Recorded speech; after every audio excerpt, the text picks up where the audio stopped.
And Tirunelveli நீங்கள் ஊர் பக்கம்லாம் போனீங்கன்னா ரொம்ப அழகாக இருக்கும். தூரத்தில் அந்த குற்றாலம் மலை தெரியும். எப்பவுமே அந்த அல்வா பரோட்டான்றது அந்த ஃபேமஸாக இருக்கும். இறங்கும் போது இல்லை, நான் எப்போவுமே நம்ம கபடி ப்ராக்டிஸ் முடிச்சதுக்கப்புறம் நைட்டோட நைட்டாக 12 மணிக்கு எல்லாரும் பிளேயர்ஸ்லாம் உட்காந்து கிரவுண்டே உட்காந்து அல்வாவும் பரோட்டா சாப்பிடுவோம். உங்களோட பேர் யாருங்க இந்த படத்தில்? சஸ்பென்ஸாகவே இருக்கு. இன்னொரு ஷாட்டில் சைக்கிள் ஓட்டிகிட்டு இருந்தேன். 2 பேரும் உட்காந்து விழுந்தோம். அது வந்து இப்போது நீங்கள் சிரிக்கலாம், ஆனால் அந்த நேரத்தில் அவங்களுக்கு பயங்கரமாக அடிபட்டுச்சு. காலுக்கு கீழே எல்லாம் புலி வந்துடுச்சு எல்லாருக்குமே. தந்தி டிவி நேயர்களுக்கு வணக்கம். இன்று சிறப்பு நேர்காணலில் பைசன் படக்குழுவினர் நம்ம இடையே இருக்காங்க. இது தீபாவளி ஸ்பெஷல் இன்டர்வியூ. நிறைய கேள்வி இருக்குது, வாங்க கேட்கலாம். சரி, வணக்கம். தீபாவளிக்கு பைசன் வருது, எவ்வளோ எக்ஸைட்டடாக இருக்கீங்க? ஒரு தீபாவளி திருநாள் சமயத்தில் இந்த உங்கள் படம் ரிலீஸ் ஆகுது. இந்த மாதிரி ஒரு விஷயத்தை நான் உணர்ந்ததே இல்லை இது வரைக்கும் என் வாழ்க்கையில். ரொம்ப சந்தோஷமாக இருக்குது, நம்ப முடியாத ஒரு நிகழ்வாக இருக்குது. அண்ட் என்ன சொல்கிறது தெரியல, அவ்வளோ ஸ்பெஷலான ஒரு ஃபீல். சின்ன வயசில் உங்கள் அப்பா படங்கள்லாம் அந்த பண்டிகை நாட்களுக்கு வெளியாகும் போது உங்களுக்கு ஒரு எக்ஸைட்மெண்ட் இருக்கும்ல, அதே மாதிரி இப்போ உங்கள் படமும் இந்த மாதிரி பண்டிகை நாட்கள் போது உங்கள் அப்பாவுக்கு ஒரு எக்ஸைட்மெண்ட் எப்படி இருக்குது? அவருக்கு அவரோட படம் ரிலீஸ் ஆகிற ஒரு உணர்வாக இருக்கும் அப்படின்னு நான் நம்புகிறேன். ரொம்ப சந்தோஷமாக இருக்கார்.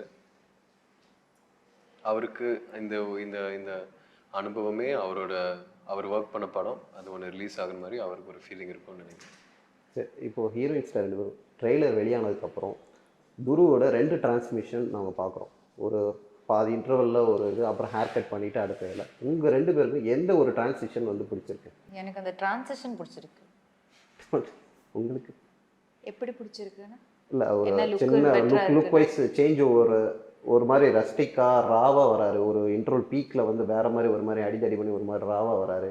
ஃபஸ்ட்டு ஒரு மாதிரி சாஃப்ட் நேச்சராக அந்த மாதிரி இருக்குது. எந்த மாதிரி கேரக்டரைசேஷன்? ட்ரெய்லரில் இருக்காமல் ஒரு லுக் இருக்குது, எனக்கு அதுதான் பிடிச்சிருக்கு. அதுக்காக நீங்கள் படம் பார்க்கணும். 17 ட்ரெய்லரில் இல்லாத லுக் அப்போ இன்னொரு லுக் அது படத்தில் இருக்குது. ஐயோ, அந்த மாதிரிலாம் இல்லை. இல்லை, there is something for which you'll have to watch October 17th தியேட்டரில். பட் இந்த ஹோல் ட்ரான்ஸ்ஃபர்மேஷனே ரொம்ப நல்லா இருக்குது. அதுதான் ஆஸ் அன் ஆர்டிஸ்ட் நான் பார்க்கும்போது ஒரு ஆஸ் அ கோ ஆக்டர் இவ்வளோ எஃபர்ட் போட்டு அவர் இவ்வளோ ட்ரான்சிஷன் பண்ணுறாங்க அந்த படத்துக்காக. அதுக்கு ரொம்ப இம்பார்ட்டண்ட் ஃபார் அது அந்த படத்துக்காக தேவை. ஸோ அண்ட் அவர் ரொம்ப ஹார்ட் ஒர்க் பண்ணி அது பண்ணியிருக்காங்க. And it's looking authentic. அதுதான் ட்ரெய்லர் வந்ததுக்கப்புறம் எல்லோரும் அதுதான் சொல்கிறாங்கல்ல, இது லுக்ஸ் ரியல், லுக்ஸ் ஒத்தென்டிக். அவர் ப்ராப்பராக ஒரு ஊர் பையன் അല്ലെങ്കിൽ ஒரு கபடி பிளேயராக மாறி இருக்காங்கன்னு இப்போ ஆடியன்ஸும் நம்புகிறாங்க. Which is a huge credit to his filmography and I am very proud of that. அது மட்டும் இல்லை, அதுக்காக மாரி சார் அவருக்கு கொடுத்துருக்க கைடன்ஸும் பெரியதுன்னு நான் நினைக்கிறேன். ஏன்னா மாரி சாரோட மைண்டுக்குள்ளே கிட்டா எப்படி இருக்கணும், எந்த டைமில் எப்படி இருக்கணும் இருந்துச்சு. அது அவரால் டெலிவர் பண்ண முடியுது, which is a huge thing. நீங்கள் ஆல்ரெடி மாரி செல்வராஜ் சார் கூட படம் பண்ணிட்டீங்க, இது ஒரு செகண்ட் மூவி. ஸோ உங்களுக்கான எக்ஸ்பீரியன்ஸ் எப்படி இருந்தது? ஏன்னா ஃபஸ்ட் டைம் வந்து அவரோட ஒர்க் பண்ணும்போது, ஏன்னா மற்ற கமர்ஷியல் டைரக்டர்ஸ் இல்லாமல் அவரோட படங்கள் வந்து ஒரு யதார்த்த சினிமா வந்து பிரதிபலிக்கிற மாதிரி இருக்குது. ஸோ அது எவ்வளோ டஃப்பாக இருந்துச்சு? ஏன்னா மற்றெல்லாம் ஒரு சாங்ஸு ரொம்ப கமர்ஷியல் செட்டுக்குள்ளேயே எடுப்பாங்க. இவர் ஒரு வாழ்வியலை காட்டுறேன்னு சொல்லிட்டு அந்த பிளேஸ்க்கு ரியலிஸ்டிக்காக போய் எடுத்து போய் காட்டுறாரு. எப்படி இருந்துச்சு அந்த ஃபீலிங்? அது ஒரு ரொம்ப அழகான ஒரு எக்ஸ்பீரியன்ஸ். அவரோட சினிமாவில் நீங்கள் ஒர்க் பண்ணிங்கன்னா உண்மையாக எஃபர்ட் போடுற ஒரு அந்த அர்த்தம், எஃபர்ட் என்னவா இருக்கணுன்ற ஒரு இது ஒன்று இருக்குல்ல, நம்ம படத்தில் இருக்கிற எல்லாருக்குமே அது ஃபீல் ஆகிருக்கும். நீங்கள் உண்மையாக எஃபர்ட் போட்டிங்கன்னா அது உங்கள் உடம்புலையோ உள் மனசுலையோ எப்படி ஃபீல் ஆகும், அது சினிமாவாக மாறுறதுக்கப்புறம் அது எப்படிப்பட்ட ஒரு நிகழ்வாக இருக்குன்றது வந்து நீங்கள் மாரி சாரோட ஒர்க் பண்ணும்போது தெரியும். அதுக்கப்புறமே அவரோட கதைகள், அவரோட கதாபாத்திரங்கள் புரியறதுக்கு அவரோட உலகத்துக்குள்ளே நம்மளை கூட்டின்னு போகிறாரு. அது இங்கே இருக்கிற எல்லாருக்குமே ஒரு புது ஃபீலிங்காகவும் ஒரு ஒரு லைஃப் சேஞ்சிங் எக்ஸ்பீரியன்ஸாகவும் இருக்கும் அவரோட ஒர்க் பண்ணும்போது. ஸோ நீங்கள் பரையேறு பெருமாளே உங்களுக்கு அந்த வாய்ப்பு தவற விட்டதாக வருத்தப்பட்டு சொன்னீங்க. ஸோ இந்த வாய்ப்பு கிடைச்சது உங்களுக்கு அந்த எக்ஸைட்மெண்ட் எப்படி இருந்தது?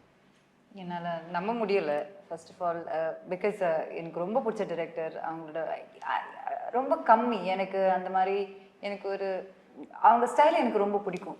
ஸோ ஜென்ரலி எனக்கு அவ்வளோ ட்ரெய்லர்ஸ்க்கெல்லாம் வெயிட் பண்ணி ட்ரெய்லர் பார்க்குற மாதிரி இல்லைனா, பட் மாரி சாரோட ஃபிலிம் வரும்போது definitely I wait for the trailer or teaser and I wait for it and watch it. So அந்த மாதிரி எனக்கு பிடிச்ச டிரெக்டர். ஸோ அவங்க என்னை மறுபடியும் கால் பண்ணுறதுன்னா like I felt very very lucky.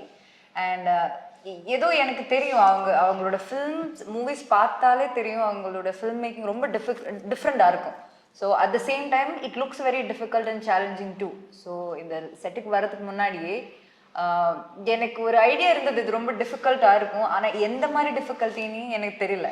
வந்ததுக்கு அப்புறம் தான் my perspective as an actor, my perspective about filmmaking மொத்தமாக சேஞ்ச் ஆயிடுச்சு. ஸோ அது அந்த மாதிரி ஒரு சேஞ்ச் ஒரு ஆக்டருக்குள்ளே கொண்டு வர்றது ரொம்ப கஷ்டம். So and he has his own ways to deal with it. And எனக்கு like all of us would say that like எப்பயாச்சும் every actor it would be nice to work with Mari Selvaraj because that will be one unforgettable memory as an actor. And அங்கே நமக்கு கிடைச்ச நிறைய lessons இருக்கும். we unlearn a lot of things, we learn a lot of things. அதெல்லாம் நம்மளோட கரியரில் ரொம்ப help பண்ணும். So that's what I feel. நீங்கள் அப்டேட் ஒன்று தான் கேட்கணும் சார். ட்ரெய்லரே ஒரு க்யூரியாசிட்டி இருந்துச்சு, 6 மணிக்கு வரும்னாரு, 7 மணிக்கு, அப்புறம் 8 மணிக்கு அப்படின்றபோது, அப்புறம் 8 மணிக்கு அது வந்தோடனே அது வேறு லெவலில் ஒரு ரீச் இருந்துச்சு. அது வெயிட் பண்ணதுக்கு ஒரு ரீச்ன்றது, இப்படி ஒரு வெர்ஷன் அவர் காட்டுவாரான்றது நாங்கள் யாரும் எதிர்பார்க்கவே இல்லை. செட்டில் எப்படி இருப்பார் மாரி செல்வராஜ்? ஒரு மிலிட்ரி வார்டன் மாதிரி இருப்பாரா, இல்லை ரொம்ப ஜோவியலாக இருப்பார்? ஏன்னா ஒரு மாதிரி சீரியஸ் இன்டென்ஸாக இருக்குல்ல ட்ரெய்லர். தேவையான போதெல்லாம் அவர் கொஞ்சம் ரொம்ப ஜாலியாக இருப்பார், இல்லைன்னா ரொம்ப சீரியஸாகவும் ஸ்ட்ரிக்டாக இருப்பார். அவர் அப்படி இருக்கிறதுனால தான் அவரோட அவுட்புட் இப்படி இருக்குன்னு நான் நம்புகிறேன். அது ஸ்ட்ரிக்டாக இருந்தால் தான், சீரியஸாக இருந்தால் தான் நம்ம ஒரு டைரக்டராக இவர் எப்படிப்பட்ட டைரக்டர், இவர் எந்த மாதிரி கதை எடுக்கிறாருன்ற ஒரு ஆக்டராக நம்ம முழுமையாக புரிஞ்சு அதுக்குள்ளே இறங்கி பண்ணும்போது அவர் சீரியஸாக இருக்கிறது மேலே ஒரு நல்ல புரிதல் 3 பேருக்கும் இருக்கும். அண்ட் அது படத்துக்கு தேவையானது. அண்ட் அவர் எல்லா படத்துக்குமே அது தேவையானதாக நான் பார்க்குறேன். அந்த சீரியஸ்னஸ் தான், அந்த இன்டென்சிட்டி தான், அவர்கிட்ட இருக்கிற அந்த எனர்ஜி தான் ஒவ்வொரு ஃப்ரேமுக்கும் ட்ரான்ஸ்லேட் ஆகுதுன்னு நான் நம்புகிறேன். எப்போவுமே ஷூட்டிங் ஸ்பாட் முடிஞ்சோடனே எல்லாருமே ஒரு 6 மணிக்கு பேக்கப் ஆகிடும்போது எல்லோரும் அந்த ஊரை சுற்றி பார்க்கணும்னு நினைப்பாங்க. நீங்கள் எப்படி திருநெல்வேலி ஃபுல்லாக சுற்றி பார்த்துட்டீங்க? நம்ம எடுத்த ஷூட்டுமே அங்கே இருக்கிற அழகான இடத்த, வயல்களை எல்லாம் பார்த்து எக்ஸ்பீரியன்ஸ் பண்ண மாதிரி தான். ஏன்னா அந்த மாதிரி லொக்கேஷன்ஸ்லாம் தான் நம்ம ஷூட் பண்ணியிருக்கோம். ஸோ அந்த அனுபவம் எல்லாருக்கும் கிடைச்சிது. அண்ட் திருநெல்வேலி நீங்கள் ஊர் பக்கம்லாம் போனீங்கன்னா ரொம்ப அழகாக இருக்கும். தூரத்தில் அந்த குற்றாலம் மலை தெரியும். அங்கே வெயில் பயங்கரமாக அடிக்கும், குளிரும் போது ரொம்ப குளிராக இருக்கும், மழை காற்று எல்லாம் ஒரு எக்ஸ்ட்ரீமாக இருக்கும். இருந்தாலுமே அந்த இடத்துல ஒரு சாந்தமும் ஒரு பீஸ் ஒன்று இருக்கும் ஆக்சுவலாக திருநெல்வேலி சைட்லலாம். எப்போவுமே யார் அது முதல்ல இறங்கினாலும் போயிட்டு இருட்டு கடை போய் அல்வா வாங்கிட்டு வருவாங்க. ஸோ உங்களுக்கு 3 பேர் இறங்கினோடனே போயிட்டு முதல் வேலையை அது எப்போவுமே அந்த அல்வா பரோட்டான்றது அந்த ஃபேமஸாக இருக்கும். இறங்கும் போது இல்லை, நான் எப்போவுமே நம்ம கபடி ப்ராக்டிஸ் முடிச்சதுக்கப்புறம் நைட்டோட நைட்டாக 12 மணிக்கு எல்லாரும் பிளேயர்ஸ்லாம் உட்காந்து கிரவுண்டே உட்காந்து அல்வாவும் பரோட்டா சாப்பிடுவோம். இன்னொன்று அந்த தாமிரபரணி ஆறு இருக்கு இல்லையா, அங்கே நம்ம நிறைய ஷூட் பண்ணோம். அதுவும் ஒரு ரொம்ப அழகான இடம். தமிழ்நாட்டில் இப்படி ஒரு சீனரி இருக்கும்னு நான் எதிர்பார்க்கல. நான் அங்கே போயிட்டு தங்கும்போது தான் எனக்கே தெரிஞ்சிருச்சு இது இவ்வளோ அழகான ஒரு இடம். படம் முடியும் போது அவர் ரியல் கபடி பிளேயராக ஆகிட்டார். ஸோ இப்போ அடுத்தடுத்து மேட்ச்லாம் விளையாடலாம் அப்படின்ற அளவுக்கு ஒரு ஃபுல் ஃப்ளெஜ்டாக தெரிஞ்ச அவங்களுக்கு he said somewhere கபடி நல்ல சினிமாவோட பிடிக்குமா ஏதோ he said like that. And I think he forgot at some point, he actually forgot that he's an actor. அங்க kabaddi player like as if he's actually preparing for a match. Kabaddi ரொம்ப நாள் அதை learn பண்ணதுனால பழகின பயலோ எல்லாரும் கபடிக்குள்ளே இருந்து அந்த வாழ்க்கையை வாழ்ந்துட்டு இருந்ததுனால நானும் அந்த மைண்ட் செட்குள்ளே வந்துட்டேன். ஸோ எனக்கு கபடினா ரொம்ப பிடிக்கும். அண்ட் உங்களோட பேர் யாருங்க இந்த படத்தில்? சஸ்பென்ஸாகவே இருக்கேன். சஸ்பென்ஸ். பசுபதி படங்களில் நிறைய படங்களில் ஒரு மாதிரி ரவுடியாக இருந்தாலும் அது வேற ஒரு மேனரிசமில் இருப்பார். அதுக்கப்புறம் ஒரு சேஞ்ச் ஓவரில் ஒரு மாதிரி யதார்த்தமான ஒரு அப்பா கதாபாத்திரமாக இருக்கட்டும் மாதிரி இருக்கார். இந்த படத்தில் அவர் ஒரு மெத்தட் ஆக்டர் வேறு. உங்களுக்கான ட்ரைனிங் எப்படி இருந்துச்சு அவரோட? அவரோட ஒர்க் பண்ண உணர்வு எப்படின்னா, பசுபதி சாரை நான் வந்து தூள் படம் ஷூட் பண்ணிட்டு இருக்கும்போது நான் மீட் பண்ணியிருப்பேன்னு நினைக்கிறேன். ரொம்ப மிரட்டலா இருப்பார். அதுக்கப்புறம் ஸ்க்ரீனில் தான் நிறைய பார்த்துருக்கேன். இப்போ சமீப காலத்தில் சார்பாட்டலையும் தங்கலான்லையும். இந்த படத்தில் அவரோட ஒர்க் பண்ண உணர்வு எப்படின்னா, அவர் வந்து எப்பப்பெல்லாம் பிரேக் கிடைக்குதோ அவர்கிட்ட ஒரு சேர் போட்டு 3 பேருமே உட்காந்து கேள்வி கேட்போம் நிறைய. இந்த படத்தில் வெயில் படத்தில் அந்த சீன் எப்படி பண்ணீங்க, இந்த படத்தில் இந்த சீன் எப்படி நடிச்சீங்க, பயங்கரமான ஆக்டிங், அதை பற்றி கொஞ்சம் சொல்கிறீங்கன்ட்டு நிறைய கேள்வி கேட்டுக்கிட்டே இருப்போம். வெயில் படத்தில் ரொமான்ஸ்லாம் இருக்குங்க. அண்ட் அதில் பாட்டும் செம்மையாக இருக்கும். ஐ திங்க் ஒரு ஜிவிஎனோட முதல் ஆல்பம், அந்த படத்துக்குன்னு ஒரு மேஜிக் இருக்குது ஆக்சுவலாக. ஸோ அவரோட ஒர்க் பண்ணும்போது அந்த மொத்த சீனையுமே ரொம்ப இமோஷ்னலாகவும் ரொம்ப இயல்பாகவும் மாற்றக்கூடிய ஒரு நடிகர் அவர். ஸோ அவரோட ஒர்க் பண்ணதில் ஒரு பெரிய லேர்னிங் எக்ஸ்பீரியன்ஸ் எனக்கு. அது ஒரு பிளெஸ்ஸிங்காக நான் பார்க்குறேன். அவர் இந்த படத்தில் ஒரு முக்கியமான பங்காக இருக்காருன்றது வந்து நான் எப்போவுமே லைஃப் லாங் அது யோசித்து ரொம்ப சந்தோஷப்படுவேன். ஒரு போஸ்டர் நீங்கள் நடுவில் இருக்கீங்க, இந்த பக்கம் அமீர் சார் இருக்கார், இந்த பக்கம் லால் சார் இருக்கும்போது எனக்கு வந்து அந்த வட சென்னையில் பார்க்குற மாதிரி தனுஷ், சமுத்திரக்கண்ணி, இந்த இது பக்கம் அப்படி அந்த மாதிரி ஒரு ஃபில்ட்டாகவே இருந்துச்சு. ஸோ இது ஒரு மாதிரி எப்படி ஆக்ஷன் பேக்ட் ரொம்ப கோராக இருக்குமா, இல்லை ஸ்போர்ட்ஸை மட்டும் மையப்படுத்தி வரும் படமா? ரெண்டுமே இருக்கும். அண்ட் அவங்களோட கேரக்டர்ஸ்க்கான முக்கியமான மெசேஜும் பங்கும் இந்த கதையில் இருக்குது நான் நம்புகிறேன். ரொம்ப இம்பார்ட்டண்ட் ரோல்ஸ் 2 பேருக்குமே. இது வெறும் ஒரு ஸ்போர்ட்ஸ் ட்ராமாவாக இல்லாமல் தமிழ்நாட்டில் தென் மாவட்டத்தில் நடக்கிற நிறைய விஷயங்கள் பற்றி இந்த கதை பேசப்படும். அண்டு எல்லாருக்கிட்டையும் போய் சேர வேண்டிய ஒரு கதையாக நான் பார்க்குறேன். எல்லோரும் வந்து படத்தை பார்க்க வேண்டிய ஒரு படமாக இருக்கும்னு நான் நம்புகிறேன், அவங்களோட கேரக்டர்ஸ் பொறுத்த வரைக்கும். அவர் கபடி பிளேயர், பயங்கரமாக அடி வாங்கியிருப்பாப்பு. நீங்கள் அதை ரியலிஸ்டிக்காக அந்த கதாபாத்திரத்தில் இருக்கும்போது உங்களுக்கு ஏதாவது இன்சிடெண்ட் இருந்துச்சா? இந்த மாதிரி அடிக்கடி பண்ணுற மாதிரி சம்பவம்லாம் இருந்துச்சா? நீங்கள் கூட நீச்சல் குளத்தில் குதிச்சிட்டிங்கன்னு வேற சொன்னீங்க. அது எனக்கு ஸ்விம்மிங் ப்ராப்பராக தெரியாதனால அது நடந்துருச்சு. ஆனால் அது ரொம்ப ரோவான ஒரு ஸ்டோரி. இன்னொரு ஷாட்டில் சைக்கிள் ஓட்டிகிட்டு இருந்தேன், அவங்க வந்து பின்னாடி உட்காந்துட்டு இருந்தாங்க. நம்மளோட கேமராமேனோட கிம்பிள் ஆப்ரேட்டர் கொஞ்சம் லைட்டாக சொதப்பினதுனால 2 பேரும் கவுந்து விழுந்தோம். அது வந்து இப்போது நீங்கள் சிரிக்கலாம், ஆனால் அந்த நேரத்தில் அவங்களுக்கு பயங்கரமாக அடிபட்டுச்சு. அண்ட் அவங்களால கொஞ்ச நாள் ஷூட் பண்ண முடியல, அது பெரிய இன்ஜுரிவாக இருந்துச்சு. ஸோ நான் மட்டும் இல்லை, அனுபமா, ரஜிஷா, பசுபதி சாருக்கெல்லாம் ஒரு பெரிய இன்ஃபெக்ஷன் ஒரு சீன் ஷூட் பண்ணதுக்கப்புறம். நிறைய இடங்களில் ஒரு மாதிரி முள்ளுக்காடாக இருக்கும். திருநெல்வேலி ஷூட்டிங் பிளேஸ்லேயே பார்த்தீங்கன்னா நிறைய இடங்களில் முள்ளுக்காடாக இருக்கும். அப்போது நமக்கு நடக்கிற பாதையை நம்ம என்னதான் செப்பல் போட்டாலும் நம்ம அது ஒரு வாரத்தில் ஓகே ஆகிடும். ஒரு வாரத்தில் நம்ம அங்கே போகும்போது அது ஹியூமன் நேச்சர். நம்ம எந்த ஜியோகிரஃபியில் நம்ம பிளேஸ் பண்ணால் அதை இப்போ மலைன்னா அப்படியே வாக் பண்ணுறதுக்கு ஒரு பாடி லாங்குவேஜ் இருக்குது. பிளெயின் ஃபீல்டு டெசர்ட்டில் நீங்கள் போட்டால் வேற ஒரு பாடி லாங்குவேஜ் அது வந்துடும், அது பிரச்சனை இல்லை ஆனால் இது படம் ரொம்ப ரான ஒரு, அது மாரி சாரோட எல்லா படமே ரொம்ப ரியலான ரான film making. There are no gimmicks. புரியுதா? ஓகே, இப்போ அடிபட்டுறதான அது நம்ம ஆக்ட் பண்ணும்போது யூ வில் ஹாவ் தட், அந்த எனர்ஜி எடுத்து அடி ரியலாக பட்டாலும் உனக்கு நமக்கு பிரச்சனை எல்லா மாதிரி ஆகிடும். நான் வந்து அங்கே ஷூட் பண்ணிட்டு இருக்கும்போது ஒரு நாள் வந்து ஒரு வயசானவங்க வந்து வயலில் நடந்து போயிட்டு இருந்தாங்க. ஒரே முள்ளாக இருந்துச்சு தரையில். அவங்க பாட்டுக்கு ஒவ்வொரு வாட்டியும் குத்தும் போது அப்படியே அவங்க காலை தூக்கி அதை பறித்து நடங்க தொடங்கினாங்க.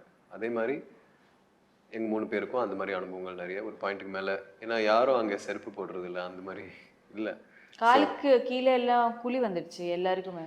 ஸோ அது இயல்பாக நடக்கிற ஒரு விஷயம் தான். அது முள்ளுக்காடாக இருக்கிறதுனால இல்லை, ஆனால் ரொம்ப ராவாக, ரொம்ப இன்டென்ஸாக, ரொம்ப நம்மளோட வாழ்வுக்கு வெளியே இருக்கிற நிறைய விஷயங்கள் நம்ம ஷூட் பண்ணதுனால செட் ஆகிறதுக்கு கொஞ்சம் நேரம் ஆகிருக்கும், நிறைய இன்ஜுரிஸ் இருந்திருக்கும் எல்லாருக்கும். சார், அதுக்கப்புறம் வந்து மாரி செல்வராஜ் மேலே ஒரு விமர்சனம் வைக்கிது. ஒரு நிறைய சில டேரக்டர்ஸ் வந்து இப்போ அவர் வேறு ஒரு சேஞ்ச் ஒரு சினிமா கொண்டு வந்தாலுமே தொடர்ச்சியாக அவர் மேலே ஒரு விமர்சனம் வைக்கிறது. ஒரு கம்யூனிட்டி சார்ந்த விஷயங்கள் அவர் படமாக எடுக்கிறாரு, ஒரு வாழ்வியல் ஒரு சமூகத்துக்குள்ளேயே தான் இருக்கார், இதை தாண்டி அவர் வேறு எதுவுமே எடுக்க மாட்டேங்கிறாரு, ஒரு விமர்சனம் வைக்கிது. ஆனால் ஒரு படைப்பாளியாக அவரோட வேலையை அவர் சரியாக செஞ்சுட்டு வராருன்னு நீங்கள் நினைக்கிறீங்களா, இல்லை அந்த விமர்சனத்தை அதை எப்படி நீங்கள் பார்க்குறீங்க? அவரோட சினிமாவுக்கு ஒரு உண்மை ஒன்று இருக்குது. அவர் எடுக்கப்படுற படங்கள் எல்லாமே வந்து உண்மையாக அவரோட வாழ்க்கையில் அவர் சந்திச்சிருக்காரு, இந்த மாதிரி வழிகளையும் இந்த மாதிரி சம்பவங்களையும். ஸோ ஒரு ஆர்டிஸ்டாக இந்த விஷயத்த நம்ம வந்து ஒரு ஆர்ட் ஃபார்மாகவும் ஒரு கலையாகவும் மக்கள்கிட்ட போய் சேரணும். இன்னமும் இப்படி ஒரு சுச்சுவேஷன் இருக்குது.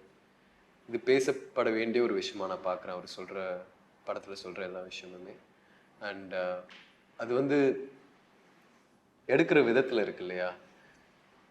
நீங்கள் கடைசியில் பார்த்தா இது வரைக்குமே அவருக்கு எந்த படமுமே ஒர்க் அவுட் ஆகாமல் போகலை. ஒவ்வொரு படமும் ஒரு ஹிட்டாகவும் மக்கள் மனசில் ஒரு முக்கியமான இடமாகவும் பிடிச்சிருக்கு. ஸோ அந்த விமர்சனங்களை தாண்டி பயங்கரமாக வேலை பார்க்குற ஒரு டைரக்டர் அவர். அண்ட் ரொம்ப டிசர்விங் ஆக்சுவலாக அவர் இருக்கிற இடத்த ரொம்ப டிசர்வ் பண்ணி இந்த இடத்த ரீச் பண்ணியிருக்காரு. ஸோ மியூசிக் நிவாஸ் கே பிரசன்னா மற்ற படங்களும் சரி, இந்த படத்தில் ஒரு மாதிரி சோல்ஃபுல்லாக ஒரு மியூசிக் இது பண்ணியிருக்காரு. மாரி செல்வராஜோட மைண்ட் செட்டுக்கு ஏற்ற மாதிரி டியூன் பண்ண மாதிரி சொல்கிறாங்க. ஸோ பாடல்கள் நீங்கள் கேட்கும்போது எப்படி? எனக்கு I think one of my favourite albums. ரொம்ப டிஃப்ரெண்டான ஃப்ளேவர் ஃபார் த மியூசிக்னோ. ஒவ்வொரு பாட்டும் ரொம்ப டிஃப்ரெண்ட்டாக இருக்கும். அண்ட் ஒரு ஆடியோ மட்டும் இல்லாமல் அதோட லிரிக்ஸ் ஆகட்டும், இல்லைன்னா அது அது அது விஷுவலாக, அது lyrical video. There is no lyrical video. Like we've always made something, like Mari sir has always made something very unique. So it's அதெல்லாம் that shows the passion, you know, like it's not ஒரு cinema அது கமர்ஷியலாக success ஆகணும். But அதை விட அதுக்கு நம்ம பேஷனேட்டாக ஒன்று கொடுக்கணும், ஏதோ ஒன்று டிஃப்ரெண்ட்டாக நம்ம ஆடியன்ஸ்க்கு கொடுக்கணும்னு அந்த மாதிரி ஃபீல் பண்ணுறது, அந்த மாதிரி ஃபீல் பண்ணி அதை எக்ஸிக்யூட் பண்ணுறதெல்லாம் ரொம்ப new actually. And I really love the album of this film. Mari Selvaraj sir படத்தில் எப்போவுமே ஒரு அனிமல் ஒரு கதாபாத்திரம் வந்து அப்படியே த்ரூ அவுட் ட்ராவல் ஆகும். இந்த படத்தில் பைசன் டைட்டில் வச்சுருக்கனால இதுக்கும் கதைக்கு என்ன மாதிரி ஒரு ரிலேஷன்ஷிப்? அது வந்து நீங்கள் படத்தில் தான் பார்க்கணும். ஆனால் அந்த பைசன் காலமாடனுக்கான ஒரு அர்த்தம் ஒன்று படத்தில் இருக்குது. ஓகே சார், தீபாவளிக்கு உங்கள் படம் சேர்த்து இன்னும் அடுத்தடுத்த இப்போ என்னென்னா 2K kids gen Z kids celebration படங்களாக டியூடு வருது, டீசல் வருது, இப்போ உங்கள் படங்கள் வருது. இந்த ரேஸ் எப்படி பார்க்குறீங்க? புது விதமான ரேஸ் அப்படின்னு சொல்கிறாங்க. இது ஒரு ரேஸாக நான் பார்க்கல. இது ஒரு பெரிய கொண்டாட்டமாகவும் ஒரு செலிப்ரேஷனாகவும் நான் பார்க்குறேன். மக்களுக்கு தியேட்டருக்கு போய் ஒரு படம் பார்க்குறதுக்கான ஒரு காரணம் ஒன்று இருக்குது. வேறு வேறு ஜான்ர படங்கள். ஸோ எல்லா படமுமே நல்லா ரிசீவ் ஆகணும், நல்லா ஓடணும். அது ஒரு ஆக்சுவலாக ஒரு நல்ல விஷயம் தானே. அது ஒரு நாளைக்கு 3 படம் தீபாவளி அன்றைக்கி செலிப்ரேஷன், நிறைய மக்கள் தியேட்டர் போய் எல்லா படமுமே பார்ப்பாங்க, என்ஜாய் பண்ணுவாங்க. ஓகே சார், இந்த தீபாவளிக்கு தந்தி டிவி சார்பாக வாழ்த்துக்கள். பைசன் படமும் தீபாவளி ரேஸில் வெற்றி பெறணும். நன்றி. ரொம்ப நன்றி. Thank you very much. Cinema உலகை ஃப்ரேம் பை ஃப்ரேம் படம் பிடித்து காட்டும் தந்தி சினிமா சேனலை இப்போவே சப்ஸ்கிரைப் பண்ணுங்க.